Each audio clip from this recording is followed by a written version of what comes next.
좋으신 하나님, 좋으신 하나님, 참 좋으신 나의 하나님. 좋으신 하나님, 좋으신 하나님, 좋으신 하나님, 참 좋으신 나의 하나님. 은혜로우신 하나님, 이 시간 우리가 주의 말씀 앞에 섭니다. 성령의 감동과 교통함이 있게 하시고 우리 각 사람을 향하신 주의 음성을 듣는 시간 될 수 있도록 은혜 베풀어 주옵소서. 우리 마음이 옥토와 같이 되게 하시고 우리의 귀가 성령의 영에 들리는 영의 음성에 민감할 수 있도록 은혜 베풀어 주옵소서. 감사드리며 예수 그리스도의 귀하신 이름으로 기도드리옵나이다. 아멘. 할렐루야. 좀 크게 아멘하십시오. 할렐루야. 오늘은 너희 자신을 확증하라는 제목으로 고린도 전서 후서를 마지막 마무리하는 시간입니다. 우리는 고린도 교회 또 고린서를 통해서 교회에 대한 많은 것을 배웠습니다.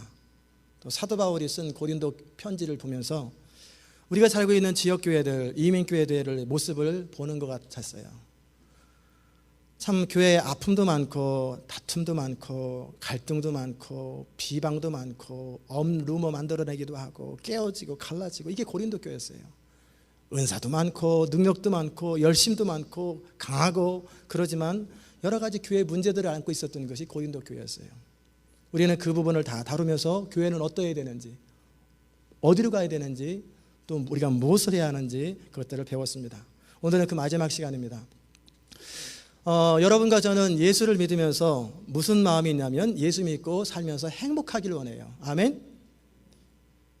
불행하기 원하시는 분 손 들어보세요. 그랬더니 손 드시더라고요. 어느 분 실수로 행복하기 원하는 사람인 줄 알고, 행복하기 원하시는 분 손 들어보세요. 예, 손 드세요. 우리는 모두 만족스럽고 풍성한 삶을 살기 원합니다. 그 바람은 나쁜 것도 아니고요, 주님의 간절한 소원이에요. 또 교회 생활하면서 행복한 교회 생활하기를 정말 원합니다. 우리 인생이 의미 있고 가치 있고 영원히 남는 인생을 살기를 원하는 것, 이게 모든 성도의 바람이고 하나님의 소원이에요. 고린도후서 13장 11절 보면은 사도 바울이 권면합니다. 마지막으로 말하노니 형제들아 기뻐하라. 온전케 되며 위로를 받으며 마음을 같이하며 평안할지어다. 또 사랑과 평강의 하나님이 너희와 함께 계시리라. 거룩하게 입맞춤으로 서로 문안하라. 기쁨, 온전함, 위로, 한마음, 평안, 하나님의 함께하심, 거룩해 하심이 있을 때 교회는 아름답습니다. 그 안에서 신앙생활하는 우리는 행복하고, 또 우리가 그 교회 안에서 영적인 공급을 받으면서 우리 인생을 살아갈 때 우리는 승리하면서 능력 있게 살아가게 됩니다. 저는 마지막 고린도 강해로서 어떻게 할 때 그런 축복을 계속 누리는지 13장에 나와 있는 두 분 중심으로 두 가지를 여러분과 함께 나누기 원합니다. 그 첫 번째는 뭐냐면 진리를 따라 우리 자신이 믿음에 서 있는가를 확증해야 한다는 거예요. 사도 바울은 우리는 진리를 거스러 아무것도 할 수 없고 오직 진리를 위할 뿐이라 말했습니다. 진리란 이론이 아니에요. 기록된 문자가 아닙니다.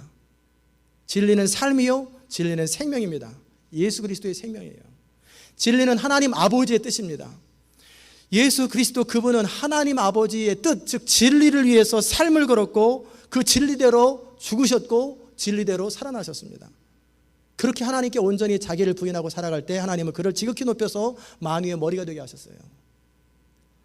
그리스도인이란 말은 결국 뭐냐면 그 그리스도처럼 진리를 위해서 예수님처럼 하나님 아버지의 뜻대로 살아가는 것, 그게 크리스찬이에요. 진리는 단지 내 의견을 주장하는 것도 아니에요. 그것을 위해서 목숨을 걸고 내 인생 전체를 투자하는 거예요. 그리고 어떤 일이 있어도 함께 진리를 위해서 모든 걸 참고 모든 걸 믿고 모든 걸 바라는 거예요. 그게 믿음의 사람이에요. 하나님의 응답을 받고 하나님의 어떤 그 부르심을 따라서 가다가 수틀린다고 다 그만둬버리고 상황이 어렵다고 포기해버리고 이 뜻이 아닌가요? 이 사업하는 것이 하나님의 뜻이 아닌가요? 뭐 그러면서 무너져 버리면 그건 진리가 아니에요. 더더욱이 하나님의 복음을 따라 살아가고 선교지로 갔다가 힘들고 좌절되면은 부르심이 잘못됐나? 그러면서 주저앉는 것도 하나님의 뜻이 아니에요. 저는 여러분이 진리를 추구하기 바랍니다. 정말 행복한 인생을 살기 원한다면 진리를 따라 사세요. 옳은 것, 목숨을 걸 만한 것, 그것을 위해 살아가는 것이 진정한 인생이고 그것이 행복한 인생의 비결입니다. 많은 사람들은 그저 존재합니다. 유행을 따라, 트렌드를 따라서 이리 가기도 하고 저리 가기도 하는 거예요. 그러나 진리를 추구하는 사람은 요동하지 않습니다. 하나님께서 움직이게 하실 때는 움직이되 과감하게 망설이지도 않고 움직입니다. 저도 이 교회를 개척할 때 하나님의 명을 따라 개척했지요. 벌써 4년이 지나갔는데 지금까지 왔어요. 그리고 이스라엘 백성들이 하나님의 명을 따라서 유진하였고 진을 움직였고 또 하나님의 명을 따라서 멈췄던 것처럼 그렇게 다른 것 아니에요. 하나님의 말씀을 따라 살아가는 것, 그게 이스라엘 백성들의 역사였어요. 진리를 따르는 데서 중요한 것은 뭐냐면 부르심입니다. 객관적인 진리 자체도 중요한 거예요. 그러나 그 진리가 이 하나님의 말씀과 하나님의 성령을 통해서 우리에게 주시는 그 말씀들이 우리 각자에게 주시는 의미가 참으로 중요한 거예요. 이 부르심을 뭐라고 하냐면 비전이라고 합니다.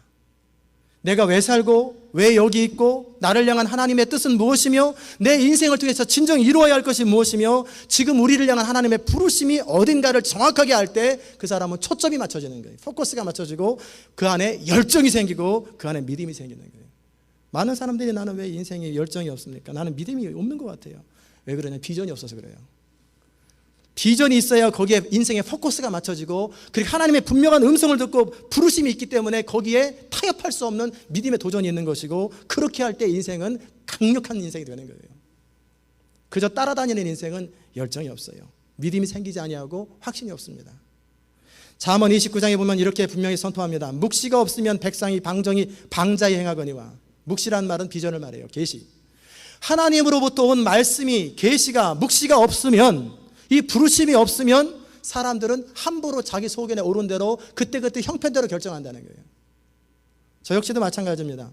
이 교회에 주신 하나님의 비전이 없었다면 저는 시작도 안 했고 그리고 목회를 하다 보면 쉬운 일이 아니에요. 항상 어려움도 있고 주저앉고 싶은 순간들이 많지요. 잘 돼도 안 돼도 똑같아요. 큰 교회 작은 교회 똑같습니다. 만약에 비전이 없었다면 저는 진즉에 그만뒀을 거예요. 저는 목회 성공하는 거 그래서 세상에서 드러나는 거 별로 관심 없어요. 하나님의 뜻대로 목회를 하고 하나님의 뜻대로 살아가는 것만 관심이 있습니다. 그래서 하나님이 명하시면 그대로 하고 여러분이 아무리 반대를 해도 하나님이 명하시면 저는 그대로 밀고 나갑니다. 진리를 따르는 데 있어서 알아야 할 것은 뭐냐면 본질적인 부분과 비본질적인 부분이 있어요. 교회 생활하면서 또 목회 생활하면서도 뭐냐면 본질적인 부분이 있고 비본질적인 게 있는 거예요. 하나님께서 이 교회에 주신 비전을 이루기 위해서 제가 반드시 지키기 원하는 부분이 있어요. 성경에 나왔느냐? 아니죠. 성령 안에서 하나님 앞에 기도하고 분명히 결정하는 거예요. 그것은 제가 어떤 일이 있어도 지킵니다. 그러나 비본질적인 것들, 그렇지 않은 대부분의 것들은 더 나은 의견이 나타나거나 더 나은 것이 나타나면 얼마든지 변경 가능한 거예요. 이렇게 살아가는 저를 여러분 고집스럽다고 말하지 마시고 제가 강력하게 붙들기 원하는 것이 있으면 믿고 따라주고 순종하는 거예요. 하나님께서 저를 여러분의 지도자로 영적 아비로 세우신 것은 괜히 세운 게 아니에요. 여러분 중에 저에게 배우려고 하는 마음이 없고 저를 가르치고 변화시키려고 한다면 그 사람은 이미 제 양이 아니에요. 저에게 허락된 사람이 아니에요. 저희 지도를 받을 필요 없어요. 여러분의 사회 경험이나 또는 인생 경험이나 교회 생활의 경험이 도움이 되고 함께 상의가 되어지고 그런 부분이 좋아되는, 그러나 교회에는 반드시 지켜야 할 영적인 질서가 있고 분명히 붙들어야 될 것은 붙드는 거예요. 그런 것들이 깨져버리면 그건 교회도 아니고 더더욱이 하나님의 비전을 이루는 강력한 교회를 꿈꾸는 이 교회는 더더욱이 아닙니다. 저는 꽉 막힌 사람이 아니에요. 그러나 아닌 것은 죽어도 아니에요. 그리고 되는 것은 항상 됩니다. 반드시 지켜야 될 에센셜한 것, 본질적인 부분이 아니라면 저는 누구랑도 상의가 가능해요. 그러나 이 본질을 깨려놓은 사람이 있다면 저는 용납 안 합니다. 왜냐하면 그렇게 할 때만이 하나님의 비전을 그대로 이룰 수 있고 과감하게 앞으로 나갈 수 있는 거예요. 이 원칙과 기준이 무너져 버린다면 저는 제 자신이 무너지고 이 교회가 무너지는 거예요. 고린도 교회는 늘 자신들의 생각으로 사도 바울을 비난했습니다. 그럼 그들이 주장하고 그들이 비난한 것이 하나님의 뜻이냐, 성경적이냐? 아니에요. 목숨을 걸 만한 거냐? 그것도 아니에요. 그렇다면 그들은 결국 자기가 부인되지 않은 거예요. 인생의 분명한 방향과 비전이 없기 때문에 이런 말도 하고 저런 말도 하는 거예요. 그래서 사도 바울은 고린도후서 13장에서 분명히 경고합니다. 내가 세 번째 너에게 갈 것이다. 그리고 두세 증인의 입으로 말마다 확정하리라. 그들이 사도 바울을 향해서 사도 바울이 하는 일에 대해서 비판하고 수군거리는 것에 대해서 증거가 있는지 없는지를 정확하게 확인하고 두 사람 세 사람을 대질시키겠다. 그리고 아니다면 내가 결단코 용서하지 않겠다. 그 당시 용서하지 않겠다라는 건 뭐냐면 출교입니다. 사단에게 내어주는 거예요. 고린도 지역에는 지금 애틀란타 교회가 여러 개 있지만 고린도 지역에는 교회 하나밖에 없어요. 애틀란타 지역에 교회 딱 하나밖에 없어요. 그러는 과정 속에서 출교는 사단에게 내어주는 거예요. 영적인 죽음을 말해요. 하나님의 교회를 보호하기 위해서 극단적인 조치를 사도 바울이 하겠다라는 거예요. 디모데전서 1장 20절에 보면 실제합니다. 후메네오와 알렉산더를 사단에게 내어주었다고 말합니다. 그들은 징계를 받았고 더 이상 교회를 회방하지 못하게 하려 합니다. 그리하므로 그 교회를 보호하기 위해서 어쩔 수 없이 징계하고 출교시켰습니다. 초대교회는 바로 그런 치리가 있었어요. 그러므로 교회가 건강하고 거룩함을 유지했습니다. 사도 바울을 향해서 고린도 교회 성도들이 말합니다. 당신이 하는 말이 하나님으로부터 나온 것이 증거를 대라. 하나님께서 하신 말씀이 증거를 대라. 그럴 때 사도 바울이 뭐라고 말씀하시냐면 너희 안에 계신 그리스도가 스스로 확증하실 것이다. 너희가 믿음에 있는가 너희 자신을 시험하고 너희 자신을 확증하라. 여러분 안에 정말 그리스도가 살아계신다면 여러분 자신이 지금 하나님의 뜻을 살아가는지 하나님을 거스르는지 스스로 알 거예요. 그렇지 않으면 버리온 자라는 거예요. 스스로 하는 것이 하나님의 뜻인지도 모르고 아닌지도 모르고 옳은지도 모르고 그런지도 모르고 그렇게 살아간다면 참 불쌍한 인생, 답답한 인생입니다. 그런 사람은 자기가 하는 일에 목숨을 못 걸어요. 한때 열심히 했을지 몰라도 위기가 닥치면 무너져 버립니다. 믿음으로 산다는 것은 하나님의 부르심과 약속에 대한 신뢰요. 그 증거로 우리 인생이 걸리고 목숨이 걸리는 거예요. 그게 진리입니다. 부부도 그 믿음이 있어야 어떤 상황에서도 흔들리지 않냐고 평생 가는 거예요. 교회 공동체도 마찬가지입니다. 하나님께서 이 교회로 모아주셨다는 확신이 있고 또 그 다음에 저도 5번을 교회로 옮겼습니다. 어렸을 때부터 자란 교회, 또 사역하던 교회, 또 일산에서, 또 미국에서 이 5번째입니다. 그때마다 항상 부르심과 인도하심을 따라 어느 교회 우리 어머니처럼 한 교회 붙박이 해가지고 평생 있는 거 그것만이 하나님 뜻은 아니에요. 오라고 그래도 그 교회 붙박이 하겠대요. 그 어머니는 지금 70이 넘으셨으니 그렇게 사시라고. 하나님이 그때마다 부르심이 있어요. 타주로도 부르시고 다른 곳으로도 부르시고. 우리 교회 비전 가운데 그런 거 있잖아요. 제가 선포하는 거 정말 강한 소원이 뭐냐면 이 지역사회에서도 그렇고 미국 전주에서도 그렇고 앞으로 우리 교회가 계속 자라가고 성장해 갈수록 앞으로 5년 뒤에 그런 일이 또 한 번 있었으면 좋겠어요. 그럴 때는 이제 어떤 마음이 있냐면 이 테네시나 알라바마나 미국의 주 가운데 이 교회가 많이 성장하면 제 소원은 그렇습니다. 제 꿈은 이 교회가 몇만 명이 된다. 다민족들을 포함해서 한국 사람들 말고 그러면 한 스테이트당 500명씩 파송했으면 좋겠어요. 그래서 이 인터내셔널 처치 비전을 가지고 미션 펀드 50%를 사용하면서 함께 비전을 이룰 수 있는 그렇게 해서 10지역으로 파송하면은 동시에 10개 주에서 5천 명이 나가는 거예요. 우리 교회가 만 명이 그 당시 10,000명일지 5만 명일지 3만 명일지 모르겠어요. 그러나 만약에 그런 일이 일어난다면 10개 주에서 인터내셔널 처치가 생기고 그 다음에 좀 한두 해 또 있다가 또 그렇게 나머지 쫙 하면은 5년 이내에 미국 전주에 비슷한 교회가 생기는 거예요. 같은 비전을 향해서 같은 미션을 하면서 하나님 나라를 추구할 수 있는 그런 교회가 개척해가지고 그 고생 몇 년 동안 하는 게 아니라 한 번에 500명씩 한다면 얼마나 강력하겠어요. 전 그게 제 꿈이에요. 여러분 가운데 어떤 분은 평생 저랑 같이 목회하실 분도 계시지만 어느 분은 제가 기도 가운데 보낼 거예요. 파송해가지고 가시라고. 가셔서 그 지역에서 하나님의 교회를 세우시라고. 그래서 하나님 나라 전체가 확장되면서 그렇게 함께 연합해서 강력하게 이 사단의 견관전을 깨트릴 수 있다면 그 얼마나 좋은 일이에요. 애틀란타의 수군수군과 분열의 영을 깨트리는 방법은 다른 방법 없어요. 화가 나고 원망스럽고 섭섭하고 그럴 적에 말하지 말고 용서를 선포하고 축복을 선포할 때 이 분열의 영이 깨지는 거예요. 애틀란타의 상처와 다툼과 황폐함이 언제 깨집니까? 이 땅을 축복하면서, 교회들을 축복하면서 더불어 하나님의 마음을 가지고 한 마음이 될 때 이 애틀란타 땅에 있는 견관진이 깨지기 시작하는 거예요. 그 사랑 앞에 결국 무너지는 거예요. 믿습니까? 그게 정말 하나님의 사람들이에요. 믿음으로 산다는 것은 바로 그런 거예요. 어떤 상황에서도 하나님이 나를 이끌어 가시고 몰아가시고 역사하신다는 그 강한 확신을 가지고 거기에 인생이 걸릴 때, 내가 가고 있는 이 길이 하나님의 인도하심이 분명할 때, 거기에 그 선택이 하나님의 뜻 가운데 결정한 것이라면 후회 없이, 누가 뭐래도 상관없이 그 길을 가는 거예요. 그리고 그 가는 길에 점점 내 인생을 거는 거예요. 그러면 열매가 나타납니다. 하나님의 미랄이 되는 거예요. 우리의 모든 것은 우리의 삶이 투자될 때, 온 마음이 다 쏟아질 때만이 결판이 납니다. 적당한 마음이 쏟아질 때, 적당한 에너지가 쏟아질 때는 열매 없어요. 그러나 전심으로 모든 에너지가 다 쏟아지고 모든 것이 다 쏟아질 때, 그때서부터 열매가 드러나기 시작해요. 그게 바로 하나님의 미랄이 땅에 떨어져 죽는 거예요. 거기에 내 능력의 한계를 넘어서서 위로부터 하나님의 능력이 임하기를 원하면서 나의 한계까지라도 투자하는 거예요. 내 무력함까지라도 쏟아놓는 거예요. 어떤 장애물이 있어도, 어떤 어려움이 있어도 하나님 앞에 확신을 가지고 그렇게 갈 때마다 하나님은 우리의 필요를 채워주시고 우리에게 가장 선한 길을 열어주시는 거예요. 고린도 교회는 사도 바울에게 말합니다. 그걸 어떻게 아느냐? 하나님 인도하심인지. 사도 바울은 분명히 말합니다. 너희 안에 그리스도가 거하지 않느냐? 너희가 그리스도를 주님으로 모시고 살지 않느냐? 성령께서 너희 안에 확신과 평강과 담대함을 주시지 않느냐? 그리고 너희 하나님께서 뭘 원하는지 너가 너무나 당연히 알지 않느냐? 그 내적인 확신 따라 가라는 거예요.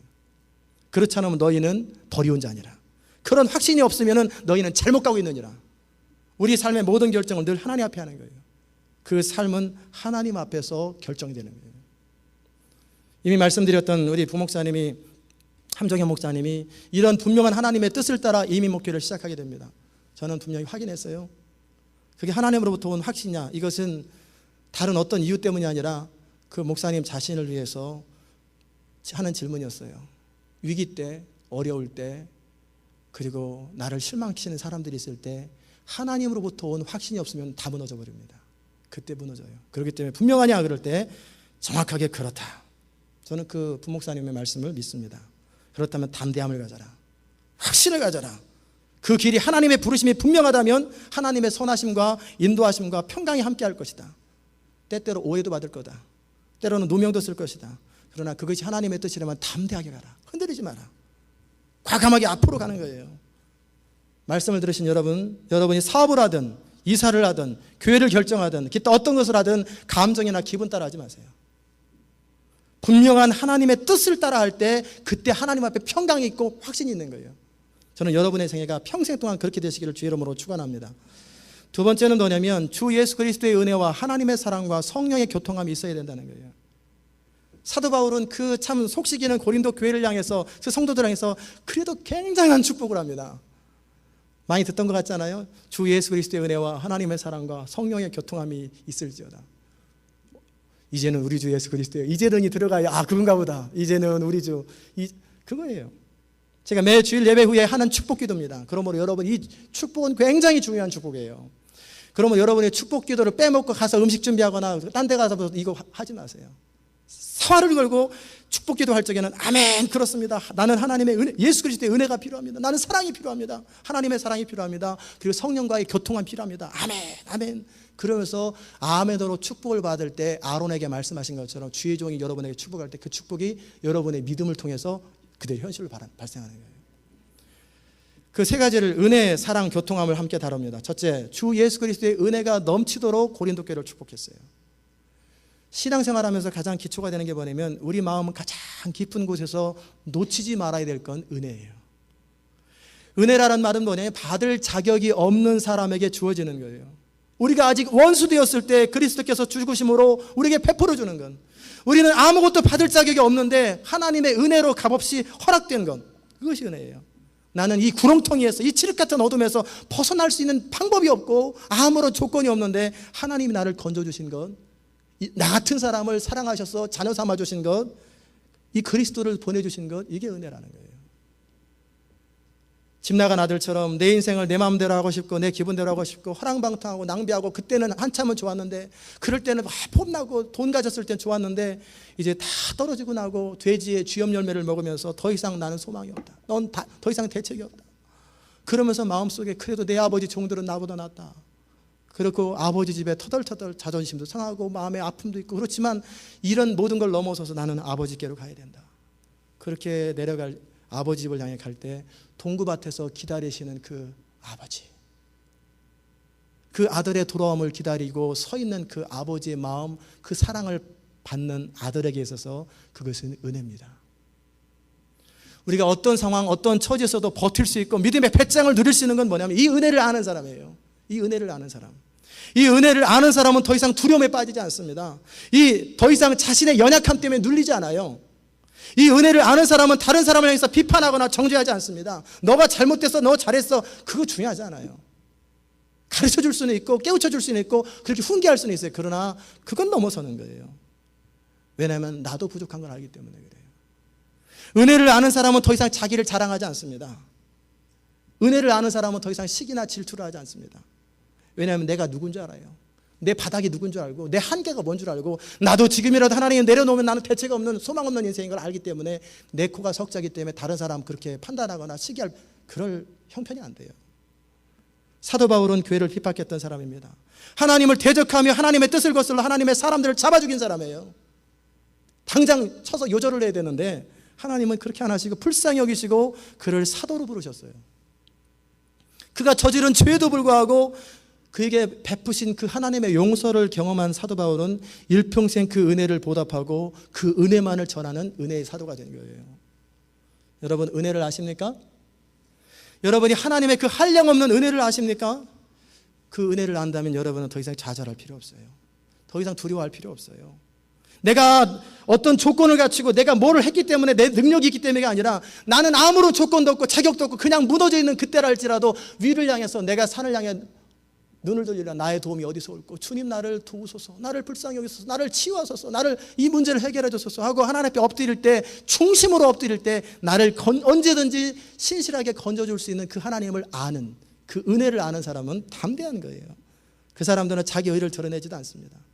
그리고 하나님께 쓰임받는 사람은 이 은혜를 아는 사람들이에요. 더 이상 자랑할 것이 없는 사람, 오직 하나님의 은혜만을 자랑하는 그 사람들을 하나님이 사용하시는 거예요. 두 번째는 바울이 무슨 축복을 했냐면 하나님의 사랑이 넘치도록 기도하였어요. 그것은 하나님의 성품을 아는 것입니다.